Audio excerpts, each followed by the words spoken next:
এগুলি শিং দেখো ইয়া রিপন, এই শিংগুলি দেখো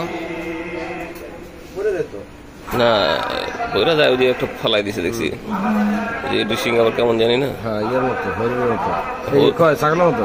আর এটা আরেকটা, তাই না? হ্যাঁ, এটি তো করতেছে।